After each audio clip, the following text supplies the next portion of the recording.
Hello, welcome to B banker. This Sanjeev. स्वागत दोस्तों हमारे चैनल बी बैंकर में। स्वागत में दोस्तों हम लोग सीखेंगे बेसिक्स इंग्लिश। जी हाँ दोस्तों, सीख रहे हैं बेसिक्स से इंग्लिश। और इस वीडियो में हम लोग सीखेंगे रोज बोले जाने वाले आम बोलचाल के अंग्रेजी वाक्य। और इसी के तहत हम लोग सीखेंगे दुनिया का कोई भी डेली लाइफ सेंटेंस हो, कोई भी डेली लाइफ सेंटेंस जिसे हम लोग रोज़मर्रा के जीवन में अपने घरों में बोलचाल में आम बोलचाल में प्रयोग करते हैं, कैसे आप उसको हिंदी से इंग्लिश में कन्वर्ट करेंगे, कैसे आप उसको हिंदी से इंग्लिश में ट्रांसलेट करेंगे, अनुवाद करेंगे। एक तकनीक जिसका जिक्र किया है मैंने, जैसे कि अपने पोस्टर में देखा, VOW वाओ तकनीक। उस तकनीक से हम लोग सीखेंगे कि कोई भी सेंटेंस को आप कैसे आसानी से इंग्लिश में कन्वर्ट कर सकते हैं। बने रहिए वीडियो के अंत तक। चलिए शुरू करते हैं। जो लोग नए हैं हमारे चैनल पर, बता दूं कि हमारे चैनल पर चल रहा है बेसिक स्पोकन इंग्लिश क्लास। और इस क्लास में हम लोग इंग्लिश सीखते हैं बिल्कुल जीरो से बिल्कुल बेसिक से। जुड़ जाइए हमारे क्लासेस से। हमारी क्लासेस आती है हर रोज शाम 9 बजे। जुड़ने के लिए चैनल को सब्सक्राइब करना है, साथ ही बेल आइकन दबाएंगे। क्लास आएगी, मैसेज क्लास आ चुकी है, सीधे इस दिए गए व्हाट्सएप नंबर पर सिर्फ और सिर्फ व्हाट्सएप करके हमारे क्लासेस से जुड़ सकते हैं। वीडियो को लाइक करना बिल्कुल मत भूलिए my friend, because video is top class super and धांसू एज ऑलवेज, हमेशा की तरह। चलिए शुरू करते हैं, सीखते हैं। दोस्तों डेली लाइफ सेंटेंस के कुछ उदाहरण मैं आपको बता दूं, जैसे कि मुझ पर भरोसा करो, वहाँ जाओ, इसे करो, पर्दे हटा दो, घर पर रहो, पंखा चला दो, इसे साफ कर दो, पोछा लगा दो, बर्तन धो लो, सब्जी ले आओ, रोटी सेक दो, मेरी मदद करो, पूरी तल दो। इस तरह के जो छोटे छोटे घरेलू वाक्य होते हैं, इसी को कहते हैं हम लोग डेली लाइफ सेंटेंस। दोस्तों ये सेंटेंस की खूबी कहिए, ब्यूटी कहिए, या आप इसकी प्रॉब्लम कहिए, इसमें टेंसेस का स्ट्रक्चर काम नहीं करता। इसमें आप टेंसेस के जो हमारे बेसिक जो रूल है वो अगर हम लोग लगा के इसको सॉल्व करें तो ये सॉल्व नहीं होता है। इसके लिए खास तकनीक है जिसको हम लोग ने नाम दिया है wow, VOW। V for verb, OW for other word, अन्य शब्द। तो वर्ब अर्थात क्रिया, क्रिया प्लस अन्य शब्द को आपको जोड़ देना है और ये वाक्य आपका बन के तैयार हो जाएगा। ठीक है, तो सबसे पहले आपको क्रिया पहचानना आना चाहिए, क्रिया को उठाना आना चाहिए कि अच्छा ये सेंटेंस में ये क्रिया है ना, ये वर्ब है। तो वर्ब की मैं आपको छोटी सी जानकारी दे दूं कि जो किया वही क्रिया। इस दुनिया में आप जो भी चीज़ें करते रहते हैं वो सभी क्रिया है। इंग्लिश में अगर बोलूं तो all action words are verb. जितने भी एक्शन वर्ड हैं उसी को तो हम लोग वर्ब कहते हैं, जैसे कि खाना, पीना, सोना, हंसना, गाना, जाना, रोना, धोना, बोलना, कूदना, उछलना, है ना, ये सब वर्ब है, क्रिया है। कुछ एग्जाम्पल्स देख लीजिए, जैसे खाना लास्ट में ना आता है, खेल ना, पढ़ना, लिखना। तो ये देखिए लास्ट में ना आता है, ये पहचानने का सबसे अच्छा तकनीक है, एक अच्छा तरीका है किसी भी वर्ब को पहचानने का। बहुत ही बेसिक सा तकनीक है और ये 100% कारगर है। दुनिया का कोई भी वर्ब आप लेते आइए, आपको वहाँ पे ना मिल ही जाएगा। बड़ा से बड़ा वर्ब, महसूस करना, आशीर्वाद देना, तारीफ करना, है ना, ये देखिए सब जगह वर्ब है। ठीक है, तो लास्ट में ना आएगा तो ये पहचानने का एक तकनीक है। उम्मीद करता हूँ आप समझ गए हैं वर्ब पहचानना। चलिए एक सेंटेंस लेते हैं, जैसे पूरी तल दो। इसमें टेक्निक क्या है दोस्तों, देखिए तल दो यानी तलना जो है आपका वर्ब है यहाँ पे, है ना, तो वर्ब को आपको आगे कर देना है। तल दो पूरी, पूरी को इधर कर देना है और तल दो को आगे करना है, क्योंकि जो वर्ब है उसको आगे करना है हमको। दैट इज वाई ना, VOW verb plus OW others, अन्य शब्द, अदर वर्ड। तो तल दो यानी कि तल दो पूरी। तलना जो मेरा वर्ब है, क्रिया है, तो इसी को अलग करना आपको सीखना होगा। ठीक है, पूरी तल दो पूरी। तलना का इंग्लिश क्या होता है, फ्राई। पूरी का द पूरी, फ्राई द पूरी, बन गया। अगला वाक्य लेते हैं, मेरी मदद करो। तो मदद करना जो है वो वर्ब है, क्रिया है। मदद करना को हम लोग आगे कर लेंगे और मेरी जो बच गया अदर शब्द, अन्य शब्द, उसको हम लोग लास्ट में कर देंगे। मदद करो मेरी, तो मदद करना का इंग्लिश क्या होता है, हेल्प। मेरी का मी, हेल्प मी। क्लियर है। रोटी सेक दो, तो सेकना जो है रोटी, है ना, सेकना हमारा वर्ब है, तो सेक दो को हम लोग पहले कर लेंगे, रोटी को लास्ट में कर देंगे, तभी तो बन जाएगा ये VOW भाव, है ना। तो ये देखिए सेक दो, सेकना का होता है बेक, BAKE बेक। ठीक है, रोटी का chapati, bake the chapati, bake the chapati. Clear है, समझ में आया। अब देखिए आप सोच रहे होंगे सर कि आप रोटी का तो सीधा सीधा चपाती भी हो सकता है, आपने द क्यों लगा दिया। दोस्तों कोई भी नाउन अर्थात संज्ञा को आपको एक रूप देना होता है, किसी भी आर्टिकल का उसको आपको रूप देना ही पड़ेगा। जैसे ए लगा दिए, एन लगा दिए, द लगा दिए, है ना। अब देखिए एक रोटी सेक दो तो हम लोग बोल नहीं रहे, तो बेक अ चपाती नहीं होगा, है ना। तो किसी खास चपाती के बारे में बात हो रही है, एक पर्टिकुलर चपाती, पर्टिकुलर रोटी के बारे में बात हो रही है, bake the chapati, bake the bread भी आप बोल सकते हैं यहाँ पे। क्लियर है, समझ में आया। चलिए जैसे सब्जी ले आओ, तो ले आना क्रिया है, ले आना क्रिया है, इसको मैंने आगे किया, और सब्जी लास्ट में चला गया। ले आना का होता है ब्रिंग, लाना, किसी भी चीज़ को लाना, कैरी करना, है ना, ब्रिंग कहते हैं उसको। कैरी करना मतलब ढोना होता है, ब्रिंग मतलब लाना, ठीक है। और सब्जी का क्या होता है, वेजिटेबल्स, अगेन से वेजिटेबल्स जो संज्ञा इसलिए द लग गया, तो ब्रिंग द वेजिटेबल्स। क्लियर है, समझ में आया।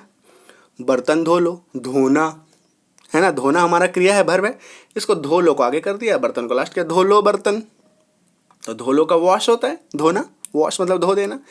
बर्तन का डिशेस भी होता है, पॉट भी होता है ना, तो the dishes, wash the dishes, बर्तन धो लो, बन गया, ठीक है। तो ये एक तकनीक है, भर्ब को आपको पहले ट्रांसलेट करना है और जो बचा खुचा शब्द है, अदर जो वर्ड है, अन्य शब्द है, उसको लास्ट में ट्रांसलेट करना है, ठीक है।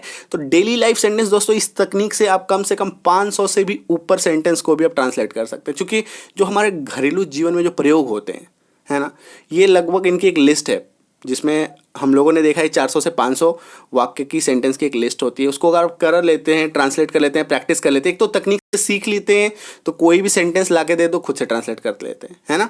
तो ट्रांसलेट करने की एबिलिटी आना चाहिए, ना कि 500 सेंटेंस मैं आपको दे दूँ तो 500 सेंटेंस आप क्या करेंगे, रट लेंगे, नहीं ना रट लेंगे। आपको खुद में वो तकनीक आनी चाहिए, एबिलिटी आनी चाहिए कि हाँ भैया लाओ मेरे पास कोई भी वाक्य दे दो, मैं उसको कन्वर्ट करके दिखा देता हूँ इंग्लिश में, है ना। तो ये टेक्निक आपको सीखनी है, ऑल्दो हम लोग वो भी प्रोवाइड करा रहे हैं, है ना। आपको हमारे चैनल पे भी देखिए सब कुछ आ रहा है, ताकि आपको हर तरह के से जो है आपको हेल्प मिल सके, मदद मिल सके, जो भी चाहिए सब आपके लिए अवेलेबल होगा, ठीक है।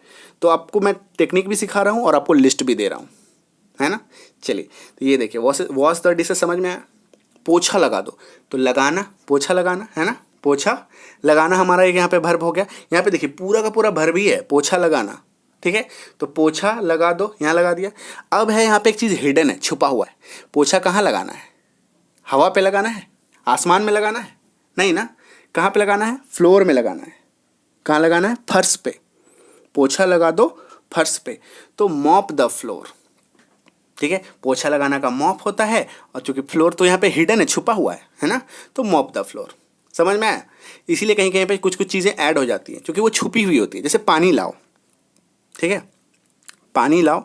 अब यहाँ पे कहेंगे कि पानी लाने हम किसको बोल रहे हैं, हम लोग जो है पानी लाने किसी सामने वाले को बोल रहे हैं।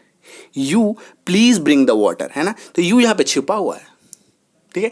इसे समझने की चीज़ है, ठीक है। जिसमें मैंने सब्जेक्ट की क्लास में आपको बताया है कि कैसे आप सब्जेक्ट, वर्ब, ऑब्जेक्ट को आइडेंटिफाई करेंगे, कैसे पहचानेंगे क्या छुपा हुआ है, सब कुछ ऑलरेडी अब मैंने बता चुका हूँ।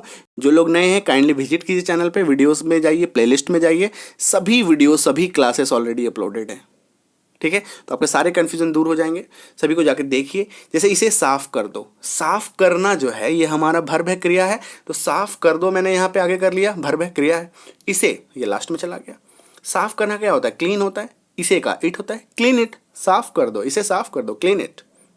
आसान है, ठीक है। तो ये देखिए 2 से 4 शब्द भी है, 2 शब्द, 4 शब्द, 3, 2 से लेकर के 4 शब्द, 1 शब्द का भी आपका डेली लाइफ वर्ड होता है ना। तो ये सब का यही टेक्निक है कि भर्ब और जो बचा खुचा है, किसी किसी वाक्य में आपको अदर वर्ड भी नहीं मिलेगा, तो सीधा सीधा भर्ब लगाएंगे, है ना। ए ले आओ, कैरी इट, या प्लीज़ कैरी, सिर्फ कैरी भी बोल सकते हैं, ब्रिंग बोल सकते हैं, है ना। देखिए आम बोलचाल में क्या होता है, थोड़ा बहुत अगर आप कुछ कुछ ना भी बोलें तो वो भाव से पता चल जाता है ना। तो वो जब आप फेस एक्सप्रेशन से भी हम लोग बहुत सारी चीज़ें बोल देते हैं। जैसे मम्मी पूछती है क्या खाना खाओगे, तो हम लोग बिना कुछ साउंड किए भी बता सकते हैं खाना खाएंगे या नहीं खाएंगे, है ना, बता सकते हैं ना। सर को हिला करके, आँख को ऐसे एक पलक झपका के बोल सकते हैं हाँ खाएंगे, है ना। तो इस तरीके से हम लोग अपने शब्दों को, वाक्यों को अपने एक्सप्रेशन से भी बयां कर देते हैं। तो यहाँ पे क्या होता है, भाषा की भी ज़रूरत नहीं पड़ती, ठीक है। चलिए ये देखिए, पंखा चला दो, तो चलाना जो है हमारा क्या है, क्रिया है, भर्ब है। तो चलाना को मैंने आगे कर दिया, चला दो, बचा खुचा शब्द, अदर शब्द, पंखा, चला दो पंखा। तो चलाना का क्या होता है, कोई भी चीज़ को चलाना मतलब उसकी स्विच को ऑन करना, है ना। तो दैट इज वाई चलाने के लिए क्या शब्द आता है, स्विच ऑन। क्या आता है, स्विच ऑन। पंखा के लिए the fan, switch on the fan. यहीं पे बंद कर दो तो स्विच ऑफ हो जाएगा, स्विच ऑफ द फैन, है ना। पंखा बंद कर दो तो स्विच ऑफ द फैन। समझ में आया। ये लाइट के लिए क्या, किसी भी जो अप्लायंसेस हैं, जो इलेक्ट्रिकल अप्लायंसेस हैं, उसके लिए ऐसा ही चीज़ आता है, switch on switch off. Clear है। घर पर रहो, रहो, है ना, रहो जो है हमारा क्रिया है, तो रहो हो गया एक शब्द। घर पर, है ना, रहो घर पर। तो रहना का क्या होता है, स्टे। घर पर का एट आता है तो स्टे एट होम, ठीक है। अब यहाँ पे स्टे होम भी बोल सकते हैं, एट नहीं भी लगाएंगे क्योंकि स्पोकन इंग्लिश में थोड़ी बहुत हम लोग को फ्रीडम मिलती है, थोड़ी बहुत आज़ादी मिलती है, तो स्टे होम भी आप बोल सकते हैं, ये आपके डिपेंड करता है। क्लियर है? चलिए अगला, इसे पर्दे हटा दो। हटाना हमारा क्रिया है, तो हटा दो पर्दे। हटाना का रिमूव होता है, पर्दे का कर्टेंस होता है, रिमूव द कर्टेंस, हटा दो पर्दे या पर्दे हटा दो। समझ में आया? इसमें वो क्रिया को पहले कर लेना है, जो बचा खुचा शब्द है वो लास्ट में ट्रांसलेट करना है। क्लियर है? इसे करो, है ना, इसे करो, तो करो हमारा क्रिया है, इसे लास्ट में हो गया, तो करना का डू, इसे का इट, डू इट। क्लियर है? समझ में आई? ये देखिए, जैसे वहां जाओ, तो जाना जो है हमारा क्रिया है, तो जाओ पहले कर लिया, वहां लास्ट में कर लिया, जाओ वहां, जाना का गो, वहां का देयर, गो देयर। क्लियर है? समझ में आई? मुझ पर भरोसा करो, मुझ पर भरोसा करो, तो ये देखिए, भरोसा करो हमारा क्रिया है, भरोसा करना, ठीक है। किस पे भरोसा करना है? मुझ पर करना है, तो ये लास्ट में चला जाएगा। तो भरोसा करना का होता है ट्रस्ट, मुझ पर का मी, ट्रस्ट मी, ठीक है। समझ में आया? तो भरोसा करो मुझ पर, ट्रस्ट मी। क्लियर है?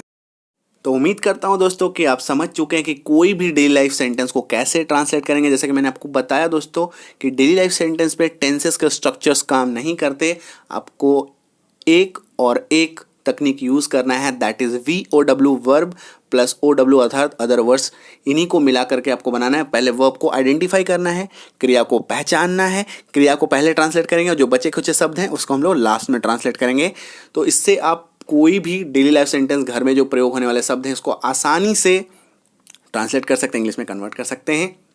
तो चलिए, उम्मीद करता हूँ वीडियो पसंद आया है। और जैसा कि आप सबको पता है, हमारी ई बुक है, जो लोग नहीं हैं उनको बता दूं कि इस ई बुक को अगर आपको लेने की इच्छा हो, इस दिए गए व्हाट्सएप नंबर पे व्हाट्सएप करना है।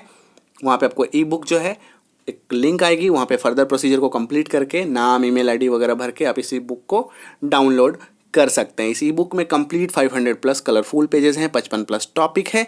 कंप्लीट हमारा एक 6.5 घंटे का मास्टर स्पोकन इंग्लिश कोर्स है, उसी पर आधारित है ये ई बुक, तो आपके लिए बेनिफिशियल हो सकता है, जरूर से जरूर आप इसको ले सकते हैं। और हमारा एक premium WhatsApp English spoken course है, इसको भी अगर आपको करने की इच्छा हो तो इसको करने के लिए आपको इसी नंबर पे व्हाट्सएप करना है। यहाँ पे आपको डिटेल्स मिल जाएगी, बैच वाइज इसमें क्लासेस होती है, आपको इसमें क्लास नोट्स मिलता है, बहुत सारी चीज़ें मिलती हैं। सभी चीज़ की डिटेल के लिए आप व्हाट्सएप करेंगे, व्हाट्सएप पे कोर्स का नाम जरूर मेंशन कीजिएगा दोस्तों, ताकि आपको डिटेल जो है एग्जैक्टली पता चल जाए। और बेसिक इंग्लिश ग्रामर कोर्स है, जो प्रिपेयर कर रहे हैं bank, SSC, UPSC, CTET, CLET, MBA exams के लिए, उनके लिए बेसिक इंग्लिश ग्रामर का एक कोर्स है।